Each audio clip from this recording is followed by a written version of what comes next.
Voilà,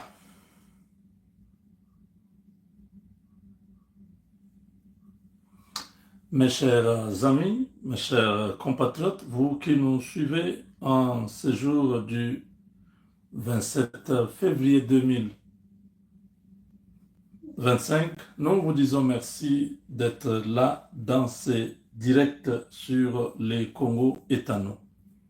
Alors,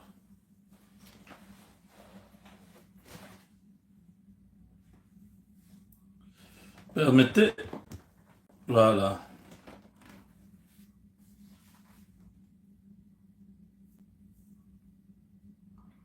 Alors, qu'est-ce qu'il faut retenir pour ce jour? C'est un revers pour tous ceux qui savent depuis quelques jours, il y a eu un drone qui a frappé. Je vais vous donner la date. Voilà.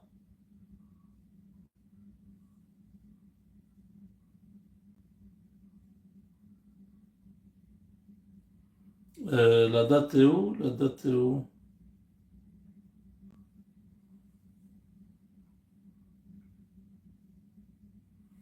C'était le 19. Aujourd'hui, nous sommes le 27. Donc, plus d'une semaine après, le colonel Makanika, le colonel Makanika, ce sont des militaires qui étaient dans l'armée congolaise, issus du brassage-mixage, qui avaient fait défection. Soi-disant, ils vont aller garder leur frère Banyamulenge dans les, au plateau du Tomboué. Connaissez-vous tous Minembwe? Il était le leader du groupe armé Raneo. Raneo qui veut dire, c'est pas bâtonneau ou quelque chose comme ça. Voilà. Donc, il était là-bas, congolais.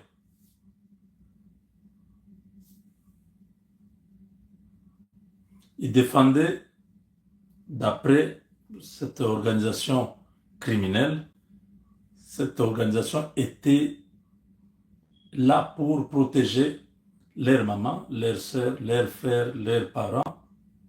Bref, protéger les Banyamulenge.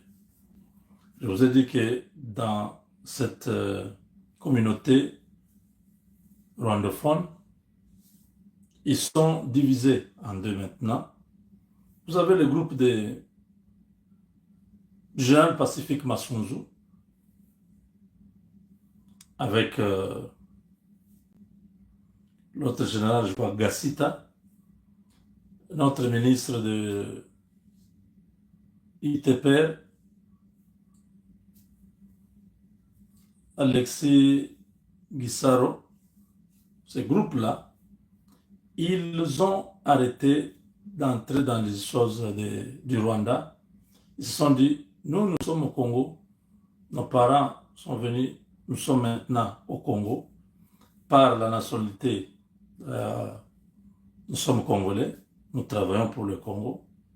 N'entrons plus dans ces histoires de manipulation de Kagame, qui vient, il nous utilise, après le tire profit, nous retrouvons en l'air. Maintenant, il y a l'autre bloc, le bloc de celui qui est mort là, de son vrai nom, Rukunda. Oui, Rukunda, c'est ça son nom, si j'ai bonne mémoire, oui.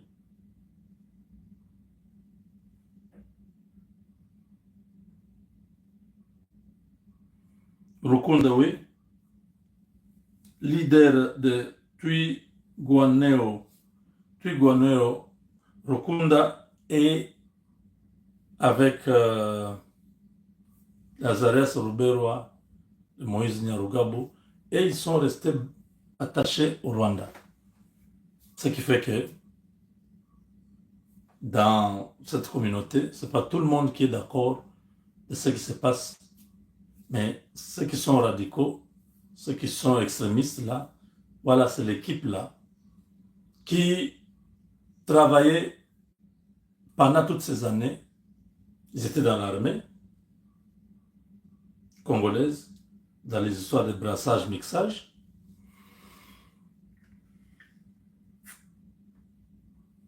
Après, ils sont partis. Il y a un deuxième qui est actuellement au Rwanda, malade. Il s'appelle Sematama. Lui aussi était colonel dans notre armée, du côté de Beni, Butembo, quelque chose là-bas. Un matin, il fait défection. Il prend un bon nombre de militaires qui étaient aussi de sa communauté. Il dit, il va dans les montagnes pour protéger sa famille et tout ça. Mais lui, depuis un temps, il est malade au Rwanda. Et c'est lui qui était beaucoup plus aimé par Kagame. Quand l'autre ici est mort, semble-t-il, c'est lui qui va remplacer, qui va prendre la direction maintenant de cette organisation-là. Or, l'organisation a été décapitée.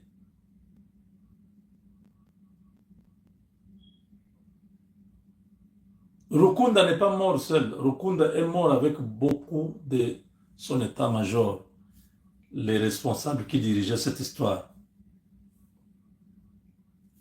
sont morts le même jour avec lui. Parce que les missiles a visé l'endroit où ils étaient en réunion. Tous sont morts sur place.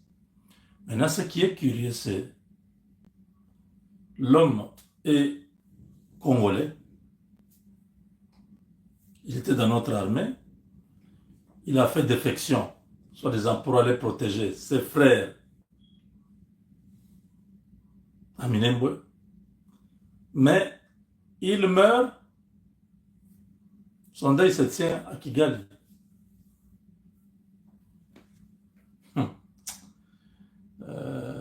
Makambo est aussi la Mokolonine. C'est quoi cette histoire?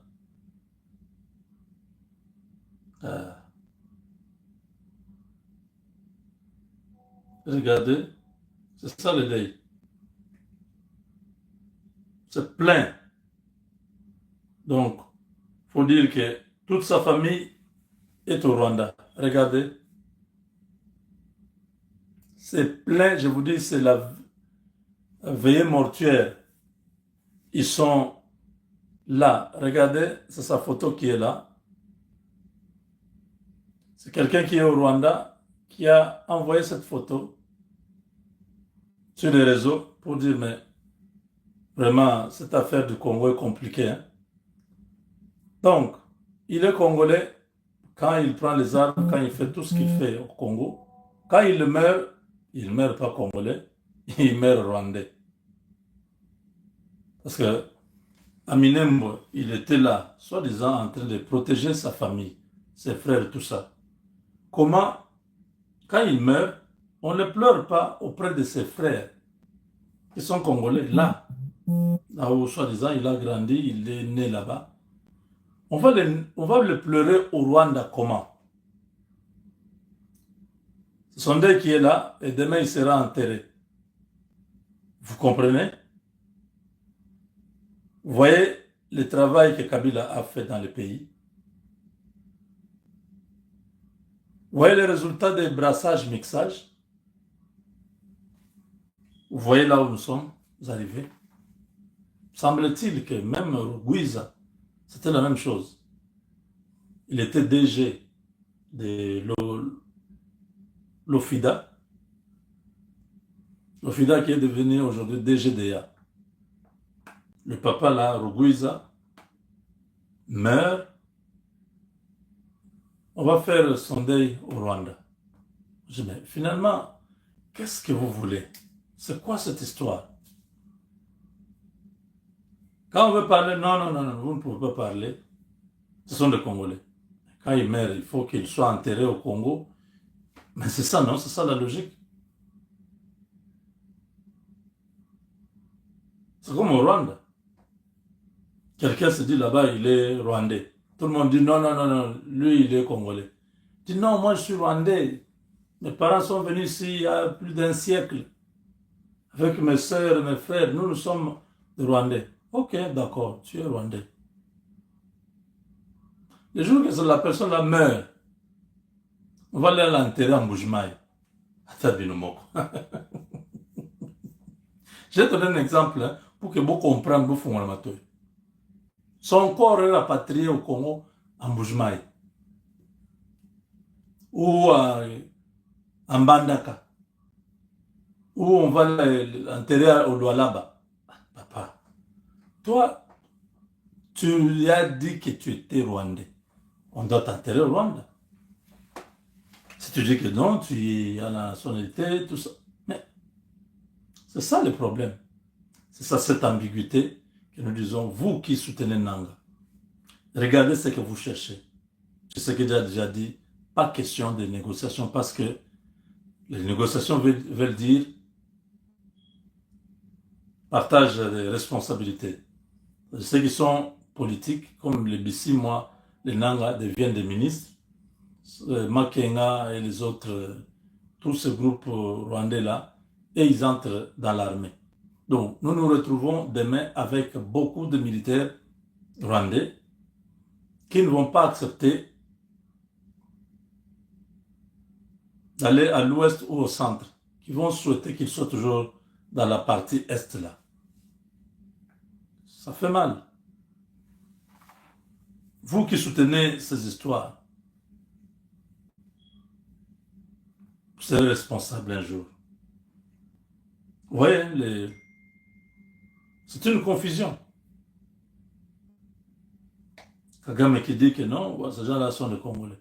Voilà, ils sont Congolais, personne ne refuse. Quand ils meurent aussi, qu'ils soient enterrés au Congo. Donc ils sont au Congo pour un intérêt. Quand l'intérêt là est fini, ils redeviennent rwandais. Nous, on n'a que le Congo, on n'a pas un autre pays où on peut jongler. Le matin, je suis, je ne sais pas, zambien, le soir, je suis congolais. Non. Quand vous choisissez un pays, restez dans ce pays-là. Donc, vous choisissez un pays par votre extérieur, mais dans votre intérieur, vous restez attaché à un autre pays. Moi, je me dis aujourd'hui, peut-être c'est parce que Kagame est là. Le jour que Kagame ne sera pas là, est-ce que les Rwandais qui sont avec Kagame vont continuer à faire ce qu'ils font, les double G, ou ils vont se formaliser et choisir un seul pays? Parce que ce n'est pas normal d'avoir deux pays pendant que dans l'autre pays, tu n'es pas loyal.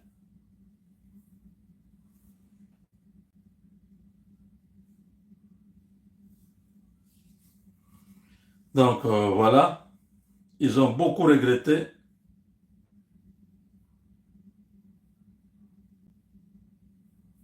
Ils ont beaucoup regretté la mort de... J'ai appris que beaucoup de gens ont beaucoup regretté. Oleko, merci beaucoup, cher frère. Que Dieu vous bénisse pour 20 $ depuis la Nouvelle-Zélande.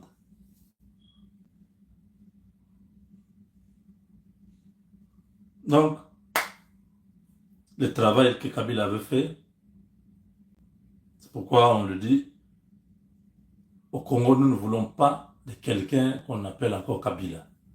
C'est fini. Nous ne voulons même pas qu'on parle, non, il est en train de se battre pour revenir. Revenir où? Il a déjà choisi son camp, c'est maintenant clair, tout le monde sait.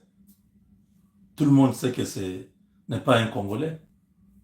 Il prend parti de son pays, il défend son Kagame, il défend les militaires qui sont en train de semer la terreur, qui tuent les Congolais,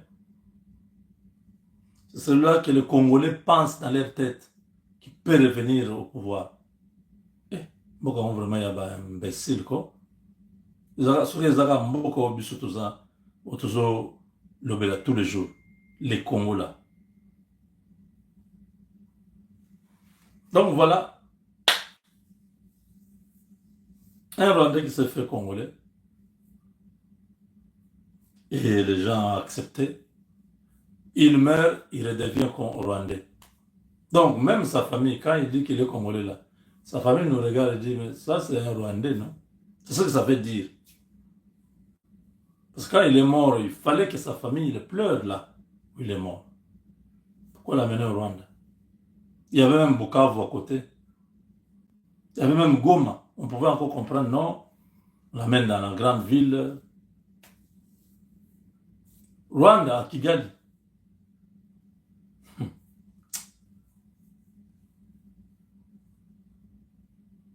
Arnold depuis le Brazza, merci.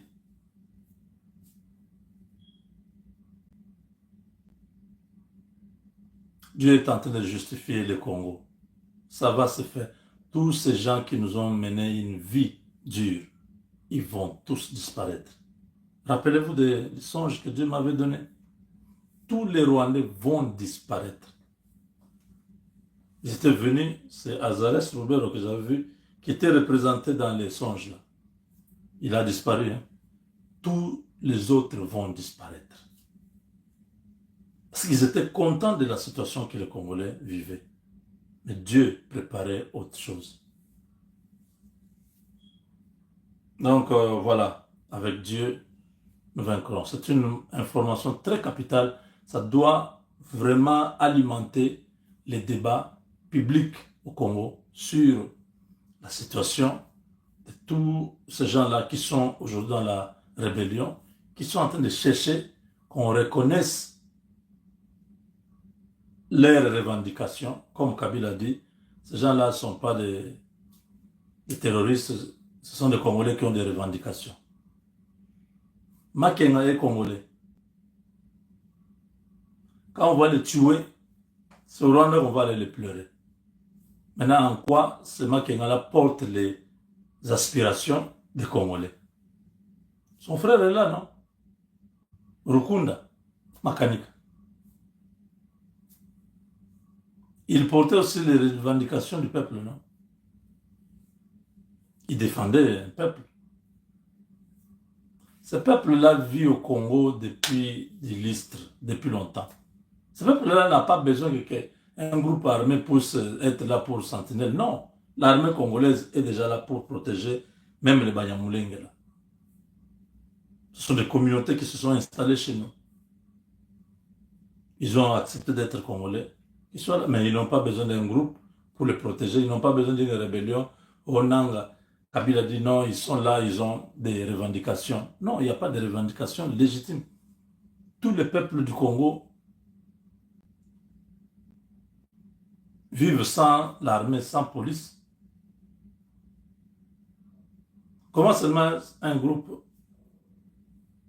doit avoir sa propre milice? C'est pas normal.